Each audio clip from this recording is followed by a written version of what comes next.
عالیہ صاحبہ، میں آپ کے پاس آنے سے پہلے، یہ تو چلیں اپوزیشن کے لوگ ہیں، آپ ان کی بات سے سیاسی طور پر اختلاف کر سکتی ہیں.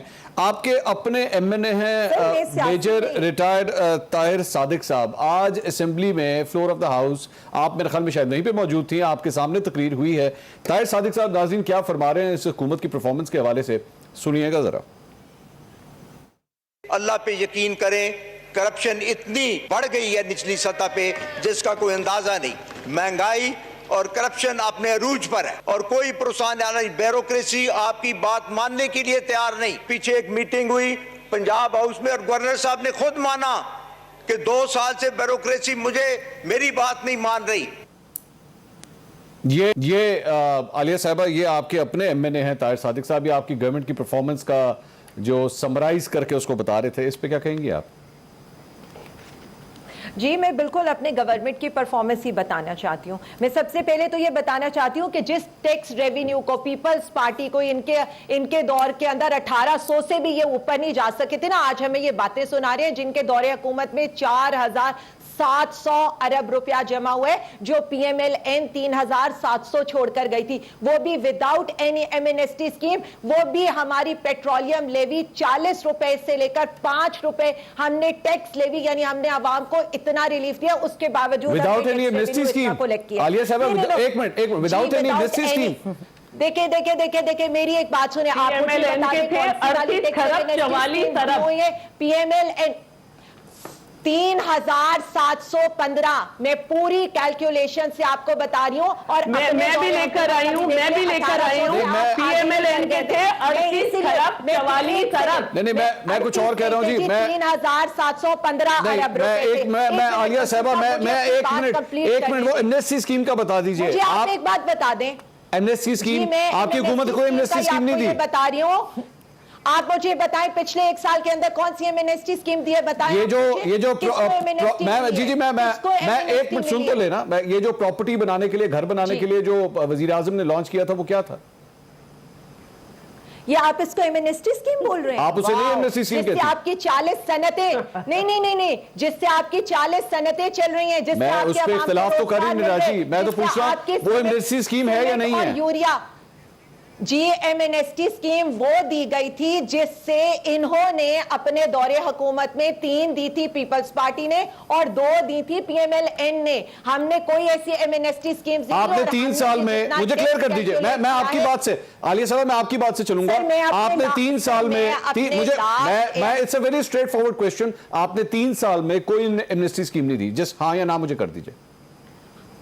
سر مجھے یہ بتا دیں پچھلے 1 سال کی ٹیکس کلیکشن کی بات ہو رہی ہے، اس میں ہم نے کتنی ایمنسٹی اسکیمز دی ہیں؟ میں آپ سے سوال کر رہی ہوں. آپ مجھے اچھا چلیں میں اسی کا سوال 1 منٹ سن لیجئے نا، میری بات تو سنیں. کیا گھر بنانے کے لیے، کیا وزیر اعظم نے یہ اسکیم اناؤنس کی تھی کہ اگر آپ گھر بناتے ہیں تو آپ سے نہیں پوچھا جائے گا کہ سورس آف انکم کیا ہے؟ You don't call that an amnesty scheme? مجھے نہیں ایمنسٹی اسکیمز کہہ کر اناؤنس کر کے دی جاتی تھی، جو 3 P M L 2 P M L N نے اور 3 پیپلز پارٹی نے دی تھی. کیا آپ کو یہ لگتا ہے کہ پیٹرولیم لیوی 40 روپے سے 5 روپے پر کرنے سے ہمیں کتنا نقصان ہوئے؟ اس کے باوجود آج یہ جو ہمیں سنایا جا رہا ہے، ہم اپنا ریونیو 4700 پر لے کر جا رہے ہیں. پھر میری تو بات پہلے دیکھیں، میں یہ یا تو میں بھی اب بیچ میں انٹرپٹ کر کے 1 to 1 جواب دینا شروع کر دوں. پھر یہ میں اسٹیٹ بینک کی رپورٹ لے کر آئی ہوں ابھی جو چھپی ہے، بڑی انٹرسٹنگ رپورٹ ہے. مجھے تو یہ کسی رپورٹ کا ریفرنس دیں گی نہیں شیلا بی بی، لیکن میں ان کو ریفرنس دے رہی ہوں. نہیں جی، میں آپ کے سامنے رپورٹ لے کے بیٹھی ہوں. کرونا کے بعد، صرف 1 سیکنڈ، کرونا کے بعد پنجاب کے اندر اور کے پی کے اندر جو امپلائمنٹ ریشو ہے وہ +4% ہے، اور سندھ کے اندر جو امپلائمنٹ گروتھ ہے دیٹ از -8%. یہ ان کا آئینہ ہے. اب آ جائیں، یہ دیکھتی ہیں نا خواتین ڈیولپمنٹ کو اور بہت زیادہ باتیں کرتی ہیں. مجھے صرف یہ اتنا بتا دیں، سندھ میں انہوں نے خواتین، غریب خواتین کے لیے کیا کیا؟ ٹریبیون کہتا ہے 90% اسکیمز شروع ہی نہیں ہوئی، فنڈز ایشو ہو گئے، फंड्स अयान अली को ट्रांसफर हो गए, लेकिन खवातीन पे कोई काम नहीं हुआ। अयान अली को, कोविड-19 में खवातीन पर तशद्दुद के वाकयात में 27% इजाफा हुआ, लेकिन इन्होंने खवातीन के लिए लेकिन सिलेक्टेड प्राइम मिनिस्टर तो रेप अपोलोजिस्ट अच्छा, मैं खवातीन के हकूक के हवाले से चूंकि बात हो रही है, I have to take a break. अब कुछ बात करते हैं वजीर आजम के इंटरव्यू के हवाले से, और उस इंटरव्यू में जो उन्होंने खवातीन के हवाले से गुफ्तगू की थी, उसके बाद कुछ हलकों की जानिब से उनके ऊपर तनकीद हुई। कुछ हलकों ने कहा कि वजीर आजम ने जो कहा वो बिल्कुल सही कहा। पाकिस्तान तहरीक इंसाफ और हुकूमत से ताल्लुक रखने वाली आज 3 खवातीन ने इस सिलसिले में इस्लामाबाद में एक प्रेस कॉन्फ्रेंस भी की, और वजीर आजम क्या कहना चाह रहे थे और क्या उसको परसीव किया गया उसके ऊपर बड़ी तफसील से उन्होंने गुफ्तगू की। जरा मुख्तसर तौर पर उनकी गुफ्तगू सुनते हैं। इन तीनों खवातीन ने इस बारे में क्या बात की, सुनिएगा जरा। अगर विमेन एम्पावरमेंट की कोई सिंबल है तो वो प्राइम मिनिस्टर इमरान खान है। कोई लिबरली करप्ट मेरा तर्जुमान न बने, क्योंकि अपने माशरे की तर्जमानी और इज्जत और वकार के लिए हम खुद बैठी हुई हैं। विक्टिम को ब्लेम किया गया, लेकिन सब खामोश रहे, रियासत खामोश रही, वजीर आजम साबिक खामोश रहे।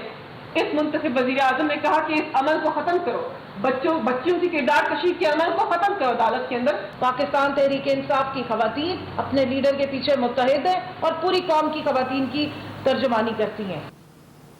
ये नाज़रीन आपने गुफ्तगू सुनी। अब तीनों ही आप खवातीन यहाँ पे मौजूद हैं। हिना परवेज भट्ट साहिबा, क्यों तनकीद की जा रही है? उन्होंने कहा कि खास तौर पे एक बड़ा इंपॉर्टेंट बयान, उन्होंने कहा कि अगर सबसे बड़ी कोई तर्जुमानी कर सकते हैं तो वो तो वजीर आजम कर सकते हैं खवातीन के हवाले से। देखें, वजीर आजम साहब चाहे वो सिलेक्टेड क्यों ना हो, मुझे लगता है कि उन्होंने एक बहुत गैर जिम्मेदाराना बयान दिया। उनको चाहिए था कि वो कहते हैं कि पुलिस जो है वो ज़ीरो टॉलरेंस कल्चर शो करती है टुवर्ड्स द रेपिस्ट। आपको मैं थोड़ी सी, आलिया हमजा साहिबा इतनी स्टैट्स शेयर करती हैं, आपको पता है कि हर रोज़ 11 रेप केसेस रिकॉर्ड होते हैं पाकिस्तान में। ठीक है। और अगर हम 6 सालों में देखें ना, 22,000 रेप केसेस में only 77 people have been convicted. So this means 0.3% हमारा रेशो है। So rather than showing zero tolerance towards rapist, और हमारी पुलिस को कहना चाहिए था कि हमारी पुलिस जीरो टॉलरेंस शो करती है, इन्होंने क्या कहा? इन्होंने रेप अपोलोजिस्ट का जो है वो रूप धार लिया, और उन्होंने कहा कि अगर खुदा न खास्ता किसी औरत का रेप होता है तो वो कसूर जो है वो औरत का है। एग्जैक्टली, तो ये उन्होंने कहा जी खवातीन जो है वो कपड़े अगर ठीक नहीं पहनेंगी तो देखिए, अगर हम जो है वो रोबोट तो नहीं है अपने। अगर हम शरई वो बात ना करें कपड़ों, लेकिन ये मैं हदीस आपसे कोट करती हूँ कि ए आदम तेरी जात पर पहली निगाह माफ है। तो यहाँ जहाँ भी कवरिंग की बात हुई है, ये भी कहा गया है कि आपको निगाह नीचे रख के देखें। सो ऑब्वियसली अब इस पे हम ये मलिका बुखारी और मैं सिर्फ नॉट ओनली इमरान खान की स्टेटमेंट को कंडेम करती हूँ, मैं ये जो तीनों हमारी honourable members of the assembly है इनकी स्टेटमेंट को भी कंडेम करती हूँ कि इमरान खान ने शायद 2012-13 में ये भी स्टेटमेंट दी थी कि मुझे पता है कि रिजर्व्ड औरतें कैसे आती हैं। तो ये इसी तरह ये बात करनी, ये एक अगर फॉर एग्जाम्पल ऑलरेडी अगर एक औरत या बच्चा सेक्सुअल वायलेंस या सेक्सुअल अब्यूज से गो थ्रू कर रहा होता है ना, उसके लिए ये बात जाहिर करना या बाहर निकल के बात करना एक बड़ी मुश्किल बात होती है। आप जाके कह देते हैं कि ये औरतों का कसूर है, तो ये तो आप और लोगों को रोक रही है कि वो बाहर आके बात ही ना करें। शैला साहिबा, जो लुबे लुबाब आया था उस प्रेस कॉन्फ्रेंस, जी मैं आलिया साहिबा एक इकट्ठा आऊंगा ताकि आप एक ही दफा जवाब दे सके। शैला साहिबा, ये जो खवातीन ने ये प्रेस कॉन्फ्रेंस की उसमें उन्होंने कहा था कि वजीर आजम असल में पर्दे को प्रमोट कर रहे हैं। वो ये कह रहे हैं कि हमारे कल्चर के अंदर वेस्टर्न कल्चर को बिला वजह लाने की कोशिश ना की जाए, और खवातीन अगर अपने आप को पर्दे में रखेंगी तो वो महफूज रहेंगी, ये हमारा कल्चर है। लेकिन इसको गलत परसीव किया गया है इस बात को। अच्छा, बात यह है कि वजीर आजम जो है उनको समझना चाहिए कि एक वजीर आजम की बात फिर इस तरह की हो कि उसको हर लेवल पे ये ना कहा जाए कि गलत कॉन्टेस्ट में लिया और इसलिए लिया। तो बेहतर ये है कि आप ज़ियाउल हक के ज़माने में ना जाएं कि आपने कहा, ज़ियाउल हक ने कहा कि टीवी पे सर ढकावा हो, फिर फिल्में इस तरह की हो, फिर ये इस तरह हो।